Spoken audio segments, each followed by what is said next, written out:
through space, light, texture, things like that. We also have interior design, so if you're interested in the interiors, like selecting finishes, layouts, things like that, furniture, that's another option. We have landscape architecture, so that's your natural environment, so that's plants, plazas, courtyards, things along that. Urban planning, so that's your urban environment, so cities, how tall can a certain neighborhood build, transportation, densities. We have facilities management, so that's your building management. That's who maintains the building after it's been built. So for the district of Philadelphia, you probably have a facilities manager. They're making sure your outlets are working, your lights are working, someone cleans the windows, all of those things. And then historic preservation, so that's protecting history and going back and doing research and different neighborhood structures, things along those lines. So there's a lot of different stuff you can do under the overarching umbrella of architecture. I was specifically interested in architectural design and historic preservation. So what I would say to you is I can share this presentation, but look into these different categories and figure out what you like if you're interested in architecture. Because I specifically went to Temple University because they had a program where I could study both design and preservation. But say I wanted to study interior design, I would have had to go to Drexel because Temple doesn't have that. But Drexel doesn't have a preservation program. So figuring out what you like before even looking at schools and not just selecting your school based on what's in the coolest neighborhood or has the coolest sports teams or whatever is really important and not necessarily something I was thinking of when I was applying to college. So now I work with Black & Hayes. There's about 32 people, 6 admin staff. We have 12 architects and 9 architectural designers, which I'll get into the difference between those in a little bit. And then we have 5 interior designers. So Black & Hayes focuses on architectural design and interior design. That's a pretty common merging of the 2 disciplines. But if I wanted to work somewhere else, I could find a firm that did design and preservation. There are firms who do landscape and urban planning. Landscape and architecture, there's a firm in the city that designs zoos, so that's really cool. You can kind of merge your interests there. So you can kind of find a firm that fits your specific interests, whatever they are. So Black & Hayes designs a range of projects. Anthony was saying we've done like 30 schools for the school district of Philadelphia. We also do corporate, hospitality, higher education, K-12 schools, healthcare, interiors, multifamily, and residential. Like right now, I'm working on a golf course thing. So there's like a bunch of different stuff that we do, which is really fun. It keeps it interesting. When we're doing our jobs, so we got a client, we have what we're supposed to build, say it's a school. So the project is going to go through a range of phases. So we're going to start with the design phase, where we're doing floor plans, elevations. I'll talk about those in a minute. But a lot of different like drawings to get the idea across, and a lot of 3D modeling in Revit. And that's when we figure out kind of what the building is going to be. Once we've all agreed upon that, we get into construction documentation. Now what that is we're creating a set of drawings that we can hand over to the general contractors, like Turner Construction, for example. And through that, we're documenting exactly how this building is built. So if anyone's built IKEA furniture, I think this is a good way to think about it. You get that pamphlet that tells you how to put it together. We're basically creating that pamphlet, but for an entire building. So it's a lot bigger and a lot more expansive, and there's so many more pieces to it, but that's the general idea. And then after we hand over those drawings and they start building it, we enter the CA phase, or construction administration. And so that's when we're answering questions throughout the building process and making sure that everything goes as planned, and we're working with the electricians, the plumbers, the contractors, all the different people in the trades to make sure that we get a cohesive project. So what do we use to portray our ideas? So even if you don't want to do architecture, as someone in a trade, you are going to be reading the drawings that we've created. So there's a series of standards that everyone follows to make sure that we're all reading the same language. So we have an elevation, section, and plan. So your elevation is you're looking at the front of a building. Your section, you're cutting it so you can see the inside. And your plan, you're cutting it horizontally so you can look down. So for example, I have this pepper here, which I think is a good way to better understand it. So looking at this pepper, we have 4 elevations. So those are the 4 sides of the pepper. When we get to a section, you can see how it was cut. You can see the inside, so it would be the inside of the building. And every part that the knife cut would be crocheted or shaded in, and those are your walls. And so then that's how you see into the building. Then we have a roof plan, so that's just looking down. And we have a floor plan, so you can see inside how everything's working. And everything that the knife touched would be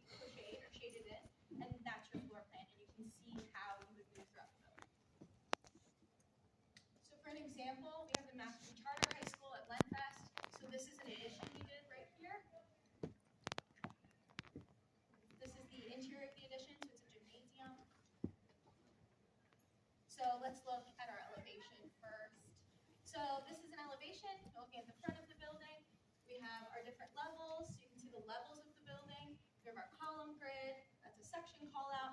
And that's stuff that you know just when you're looking at these drawings. If you're in a trade, you like learn this language of how to read the drawings. And then we have our elevation. We're looking at the front there.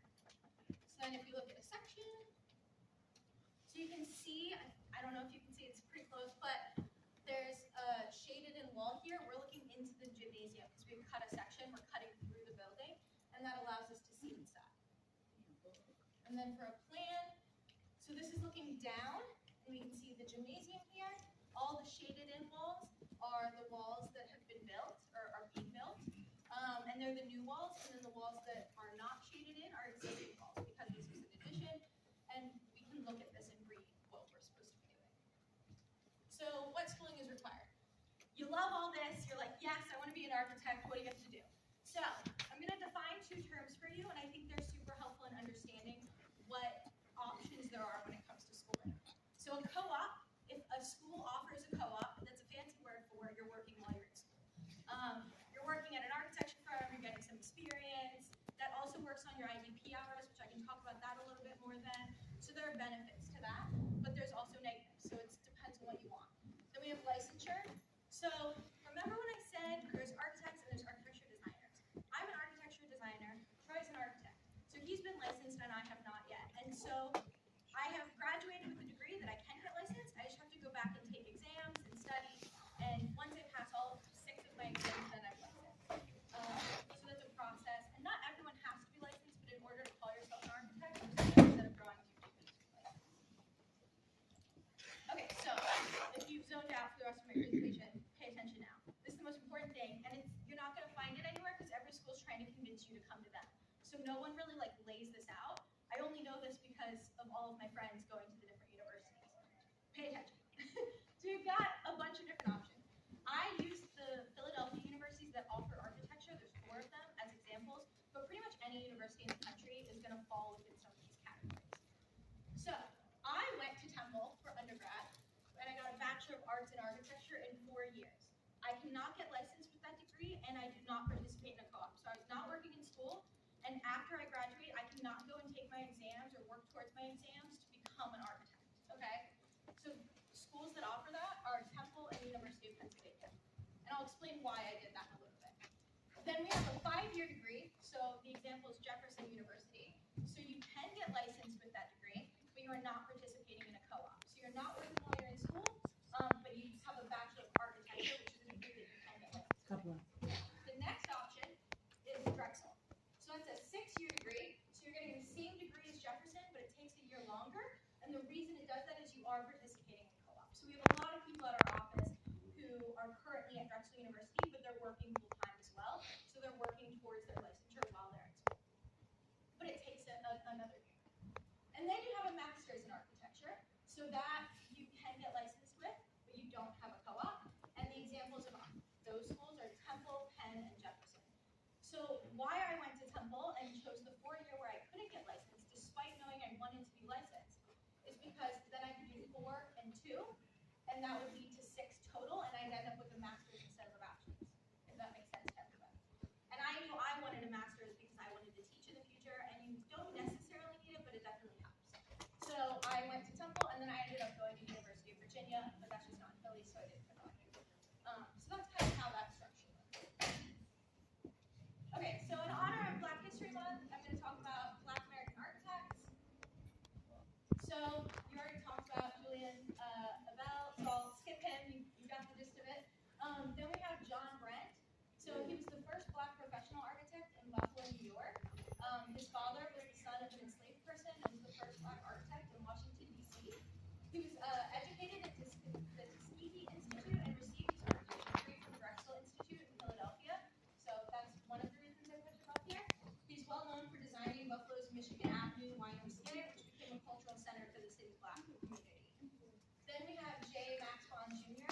So he was born in Kentucky in 1935, and he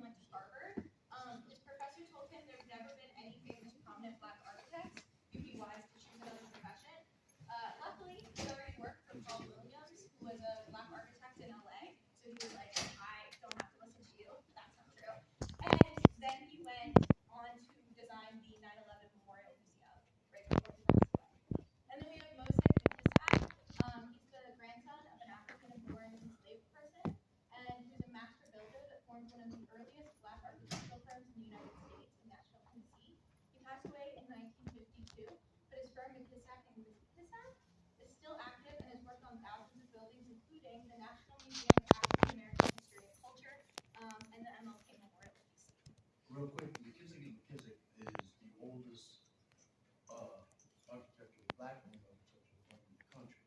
We still do business, Turner does. They do a lot of projects here in Philadelphia as a partner with us, as well as up and down the East Coast. So they're real vital and still very active in the area of construction and architectural design.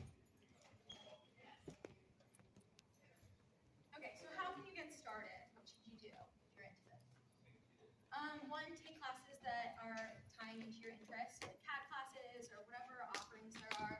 Sketch, draw, model on your own time. Learn computer programs, so CAD, SketchUp, Revit, to name a few. Just see what's out there. Start a portfolio. So when I say a portfolio, I know the initial thought is like, I've never done architecture. How do I make a portfolio? It's intimidating. It doesn't have to be, when you're applying to colleges, they'll ask for a portfolio. It doesn't have to be architecture related things. Like you could have like just drawn a vase once, put it in there. It's really anything to show your creativity, spatial awareness, different skills. So don't get intimidated by that. You're lucky to be surrounded by such interesting architecture in the city. You live in Philadelphia, you have access to so many libraries, so many pieces of architecture that are just incredible. So get out and explore it and experience what you have right up your door. So some examples of that, we have the Fisher Fine Arts Library over by Penn, Kirkridge Center, Kirkbride Center, so that's nearby here. You can easily walk to that. Philadelphia Episcopal Cathedral, 4601 Market Street is also really close by, 30th Street Station, and Philadelphia Art Museum. So these are just a few. Obviously, there's so many more. Yeah. Thanks. I have one question. And it is, the drawing, when you come up there, how long does it take to actually learn how to read these drawings? It is intimidating, no? Yeah. She's been there on that. We actually did a class on how to there's different nuances.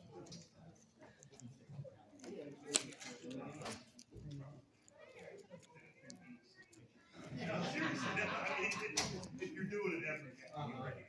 But, So it's not as intimidating as it looks. no, There's always a legend in the drawing. Anybody else have a question? Yeah, just a quick question. I know you mentioned the certain colleges in the city. So, I also want to look at CCP, community college. I see here they have an architectural visualization proficiency certificate. Would that be helpful? Would that be kind of a waste of For time? college, helpful, because then you're helping with the portfolio, you're building skills that while you're in college, you'll use all of those skills. We did have some students who transferred into community college. I know there's a really great architecture program at, I think it's Delco Community College, but I'm not completely sure. Okay. But it's hard when you transfer because what you do in architecture school, I will warn you, is studios. And they're Monday, Wednesday, and Friday, and they're 5 hours each, and that's one class. And then you have 4 classes on top of that. So it is a pretty demanding major. And with those studios, that's such a specific time that if you transfer in and you miss some of them and have to go back, it adds like years to your degree. So it's a little bit of a challenging major to start at a community college and transfer.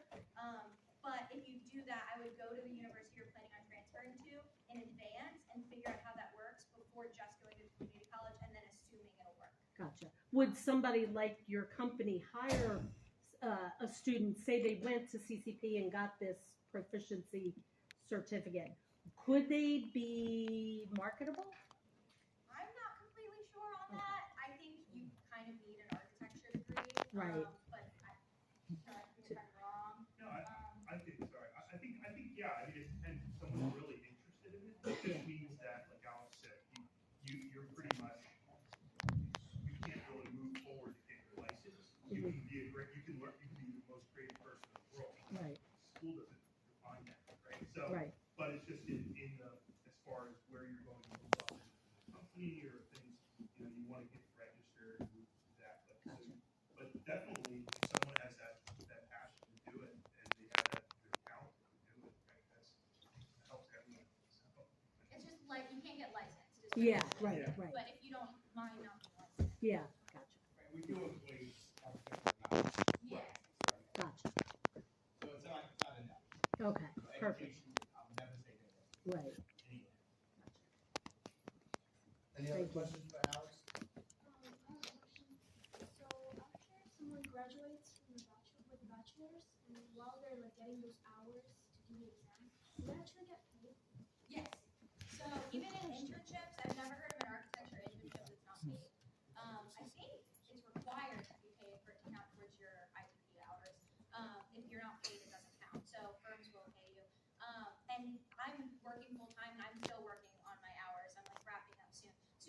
you're working like full-time, like out of school, or even my internship while I was in school in my summers, I was working towards my hours, so, yeah.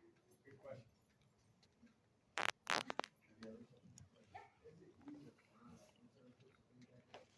Your school will always help you. So everyone I knew that wanted an internship got an internship. And even if you're not doing a specific, like an internship right at a firm, a lot of my friends, especially the guys, would go out and work construction, which is a really good idea because then you're learning how things get built in the field and then you can better draw it. So no matter what, you're gonna have something. We've also done interns from Christopher High School, from Asbury North High School. So yeah, it's easy. They're there. Yeah. You want to apply yourself, they're there. Any other thing? Thank you, Al. Thank you, guys. Thank you, Al. Adding to this question on internships. Most of the bigger companies in the city, we are always recruiting for interns. Some at the high school level, Turner more recruits at the college level. Bill Jackson, who works with me in the back of the room with the best one, he is on our recruiting team. So they go out to a lot of the college recruiting for interns. Usually freshman year, and we like to have interns with us for their entire 4 years. And that way, when they graduate, they can come and work right for Turner. So internships are a great possibility or opportunity to get involved in the construction industry. So next up, we're gonna have Reverend Ron Paul, who's from the Sheet Metal Workers Union, and he can tell you about all the exciting opportunities with the sheet metal workers. Good morning, family. Good morning, My sir. name is Robert Paul. Why you call me Ron? You look like Ron. Thank you, sir. Good morning. It's a joy to be here. Thank you, Dave.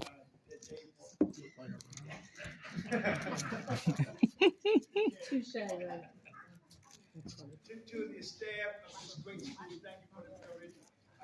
I've been here, my granddaughter graduated from this school, Lauren, Melissa, Corey, last 2 years.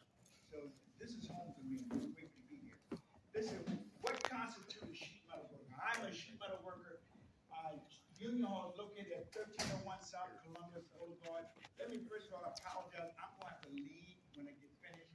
If you have any questions, I'll try to take the questions. I do have some literature here with my card on it. Please call me. I do not mind getting calls 24/7.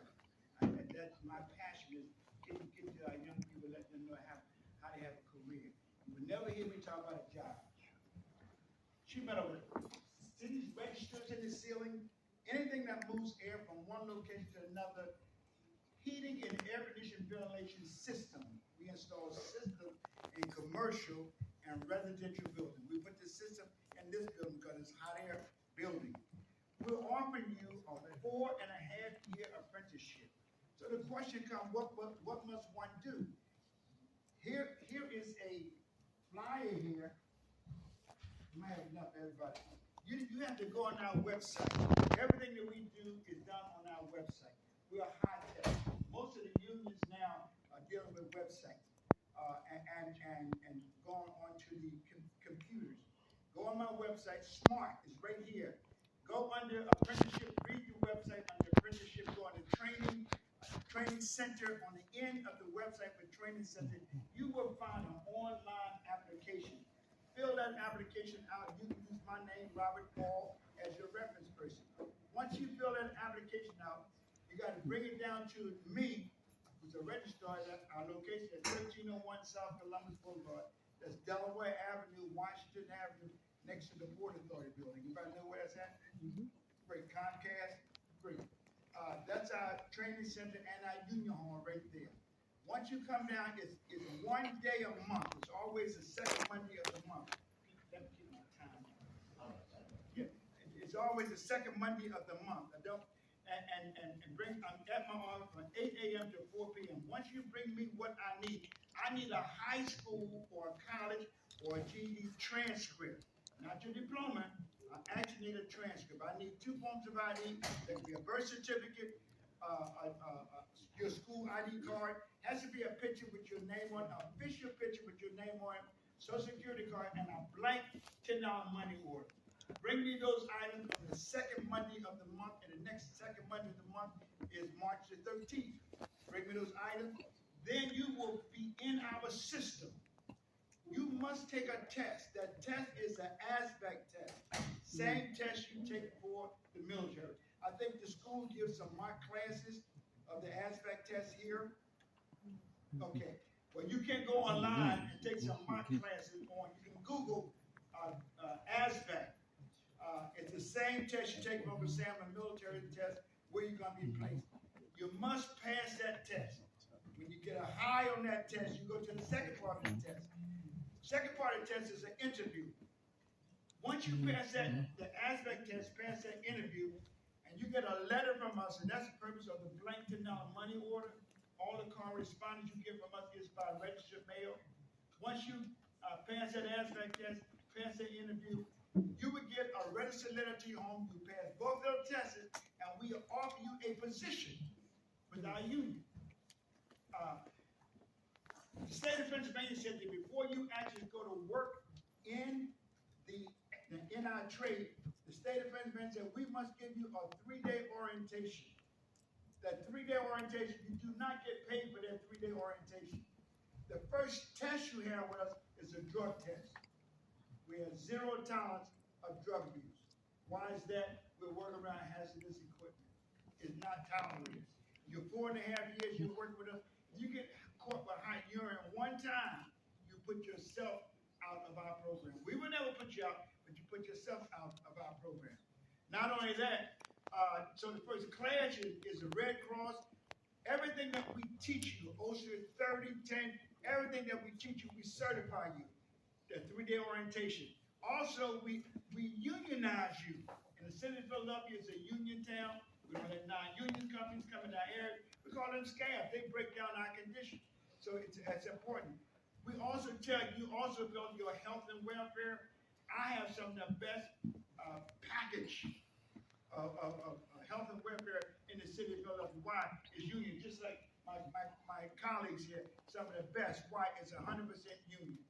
Not only that, we teach you what hand tools you have to purchase yourself. Your hand tools will follow you from job to job. Not only that, so when you finish that 3-day orientation that you do not get paid for, you then assigned to one of our union contractors. The day you step feet in our union contractor shop or field site, that's when your paycheck starts. Watch this. First grade apprentice, you want to pass the aptitude test, you want to pass the interview. You will start out with us earning $45 to $50 per hour gross. Gross. You understand the difference between gross and net? You only make that money for 6 months. Every 6 months, you get a 4% raise of the journey person rate until you max out. It takes 4.5 years to become a journey person. So today, our journey people are actually earning $103 per hour gross. And guess what? That's only for this year. Next year, our paycheck per hour for mechanics, journey people, will go up to $106 per hour gross. Can I push it? You're supposed to say yes. Yes. Of course you can. The following year, our paycheck would go for $110 per hour gross. So you can see why we can be very selective coming to the union. Now, here's some do's and don'ts. Young people, while you're in school, I would strongly recommend, the world is ran on math. Get as much math as you can under your belt. Don't be afraid of it. At least get exposed to it. Algebra, trigonometry. Get exposed to it. The world is ran on math. I guarantee you, the world is ran on math, and you're going to use your math. Much of the work we do is math related. We also have tutors in our union now that help keep you in once you pass that aptitude test and that interview. Now, I've talked to you about my part one, primarily what one has to do to get in. Let me take a couple of minutes to tell you about the diversity of our industry. There are 5 primary divisions of our industry, 5 primary divisions.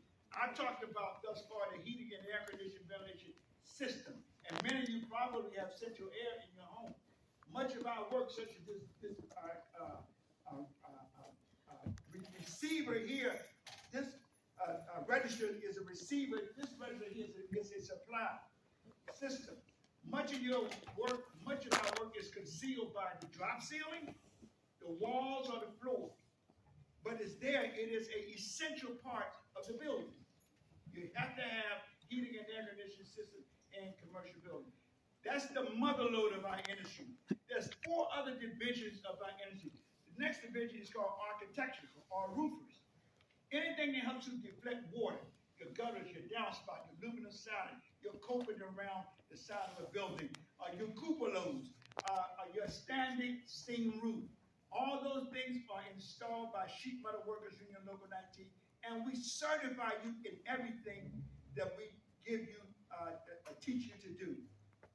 That's 2 divisions of our industry. There's a 3rd division of our industry called kitchen equipment. In your school here, you have thousands and thousands of lockers that was installed by Sheet Metal Workers Union Local 19. Why is that? As you raise that question, they're made out of metal. Also in your cafeteria, the long stainless steel table, your stoves, your frylators, any metal appliances in your kitchen in this school here was installed by Sheet Metal Workers Union Local 19. Why is that? You do raise the question. They're made out of metal. So your locker and your shelving, all part of Sheet Metal Workers Union Local 19. There's a 4th division of our industry. That's called sign equipment. When you ride up and down 95 or the highway, you see these big billboards, advertisement on the side of the highway. Some revolve, some don't. You've seen around the casinos, those strobe lights. On your building here, you have a monologue. That monologue tells you the principal's name, some of them, identify what school you have here on your monologue. They're all installed by Sheet Metal Workers Union Local 19. The 5th division of our industry called coppersmith. Coppersmith are precision welders. You've seen these big tankers that transport the oil or the gas or the water from one location to another. You've seen these fancy houses with fancy metal around it, even a metal ceiling, the old historical building. They were all installed by Sheet Metal Workers Union Local 19. You call them coppersmith. And you've also seen those aerosol cans, those spray cans. You had deodorant, insecticide in. They were all made and created by Sheet Metal Workers Union Local 19. So you see the diversity of our industry. And guess what? When you be with Sheet Metal Workers Union Local 19, you're going to be in school for the next 4.5 years of your career. We recognize the fact that school is important. We cannot teach you all the information that you're going to be learning within an 8-hour day because you're going to be in school a day. You're going to be in school with us the next 4.5 years, daytime and nighttime. Sheet Metal Workers Union Local 19 pay our apprentices 8 hours a day, 1 day a week, as though you're working in the field. Some trades don't pay their apprentices. We pay our apprentices. Why? We want the best of the best. Now, let me just stop for a moment because I feel there's some questions going on. Any question, comment about anything thus far? Now, I know I'm not that good. Any question, any comments? Yes, ma'am. For the ASVAB, what is the score you need? Is there a certain score? We do not, all we do to get the ASVAB test, we hire someone from the armed service, come to our facilities, and they use the people that we give them. They rate all of that. All they give us who's high, who's low, who's medium. That keeps it fair. Anyone else? Well, let me tell you this then. Once you graduate and you've been to day school, you've been to night school, you can come back to night school with us. Guess what? We'll teach you how to open up your own sheet metal union company. What do you think about that? Why work for the man or the woman? You could be the man or the woman. What do you think about that? You know how much it costs to take that course with us? 0. Why is that? You do ask a question. Fringe benefit. Fringe benefit. We encourage you. And we always encourage you for higher education. You can take advanced courses. The architects over here, We have sketchers with us. We teach you how to sketch. In 1977, I received the Printers of the Year Award. No, I'm old. Now you know how old I am. 1977, I received the Printers of the Year Award. I sketched for 4 years of a Limerick nuclear plant designing HVAC systems in Limerick 1 when it was offline. All right? So the opportunity is here. It's great. I've been doing this now, young people, for 50 years. I love what I'm doing. I have retired from this industry. They pulled me back out of retirement for one purpose, give me the joy to run my mouth to young people. And I love it. I love it. Why is that? Opportunity is here. Here's a couple quotes. It's been stated that a winner never quits, and a quitter never wins. Who was it that said that you can't be a road, be a path, you can't be a tree, be a branch, you can't be a river, be a stream, but whatever you be the best. Last quote. Young people, nobody can take your destiny from you. You have it now in your hands. You're in a great opportunity in a fantastic school like this.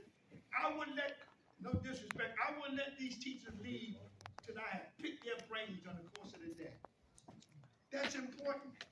Opportunity does not always knock twice. You don't recognize while you're in school the opportunity that you have being a student.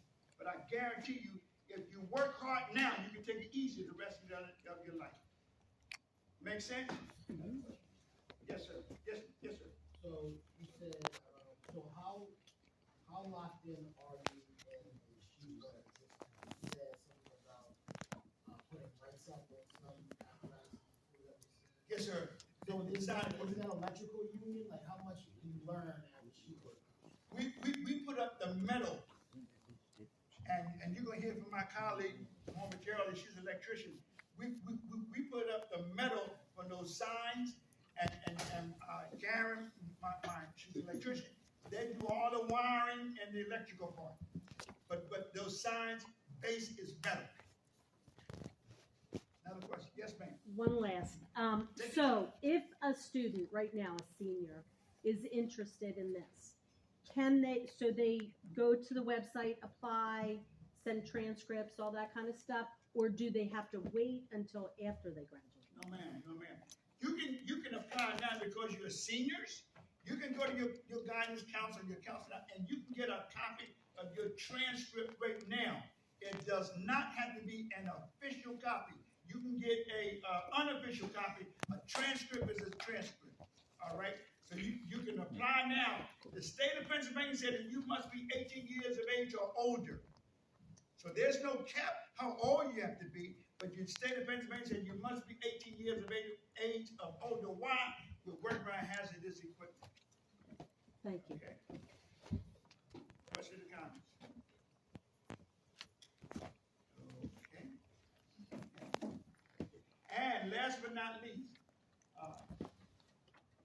even if people have a felony, we can make it happen if you come and have a career in the sheet metal worker union. I've taken my program, I've been a recruiting officer now for 25, 30 years. I've been in every prison there is, the state road, wherever all the prisons around this surrounding location, take them, tell them about the opportunity to have a career. This is male and female. If a young lady don't mind working in an all-male environment, it's equal opportunity, 100% guaranteed. Okay? Questions, comments? Go over the application form. Yes, ma'am. I have a flyer here also. I'm leaving some copies of the flyers. Here are the flyers here, young people.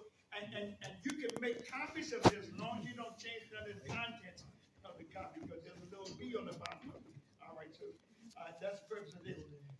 The application, go online or smart or smwlu19.org, same thing. That's our website. Read the website under apprenticeship, and then go to a training center, read the website on the training center. On the website for training center, you find an online application on the end of that training center. Fill that application out in its entirety. I got my card here, use my name, Robert Paul. Robert Paul. Robert Paul, yeah, you say Ronald, they don't know what you're talking about. but Robert Paul as your reference person. And I'm honored I'm through the company talk to you. I'm also a pastor, so I got many closings. So here's another closing. All right. If it's not for you, and I recognize the fact, it might not be for you. Would you help me? You might have your mom or dad, friend, homeboy, homegirl that might want to have a career in the sheet metal working union. Could you please tell them, just as I've spoken to you, how to have a career? I mean, where you gonna go after 4.5 years? You're gonna start out earning $110, $103 an hour. Where you gonna go make that kind of money? And watch this, and you're gonna sleep at night. Good money. Think about it. And here's another closing. Union wages never go down. Union wages always go up. Thank you very much. For architecture, yes. You put you into an apprenticeship program, you start getting paid. They'll give you an answer. I know some of you have You'll pass it. There is no dumb question. Don't feel embarrassed about raising whatever question you ask. Somebody told me I could make $108 an hour when I was 18 years old. I would have 1,000 questions for them. How do I get that job as quick as I can? So if you have questions, don't be embarrassed to raise your hand and ask them. You have Leon in the back. If you want to talk to him privately, you can talk to him. And next up, we're going to have Karen Messina from the Electricians Union, and she can go over that lighting question that we had earlier today. Hi, everybody. So, my name is Karen Messina. I'm a local 98 electrician. I've been in 30 years this year. And I kind of want to tell you guys a little bit of my story. You have all of these amazing people up here that have a few years in the field. And so I know you're sitting there like, warming ears, like, I've had enough, I'm ready to like, press on. But there's so much information up here. You wish we could just like give it to you, right? Like just pour it right in your brain. So I graduated high school in 1990. I was 17. I hated high school. They hated me. I just about fell out. Went to hairdressing school. Hated that. When I was 20, I was sitting in my kitchen. My uncle came over and put a vacation check on the kitchen table in 1993 for $2,000. So I'm guessing that'd be worth like 10,000. So if like one of your relatives came in and put a check down for 10 grand, you'd be like, where do I get that at? So that's what I said. I said, where do I get that at? I had no idea about construction. I know what an electrician did. I mean, you know, I look at lights. I figured out that's what they do, right?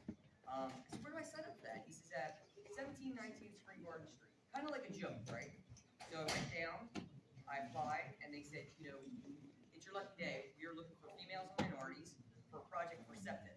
They were putting a train wash and a train shed in at 49 Parkside, right across from Overlook High School. And so that's where my career started. So my first day of work, we started at 7, right? So our work week is 7, Monday to Friday, 7 to 3:30. Anything after that is overtime, which is either time and a half or double time. I show up on the job, I'm late, right? Because I'm 20 years old, I'm out every night, I'm doing whatever I want, nobody can tell me anything, right?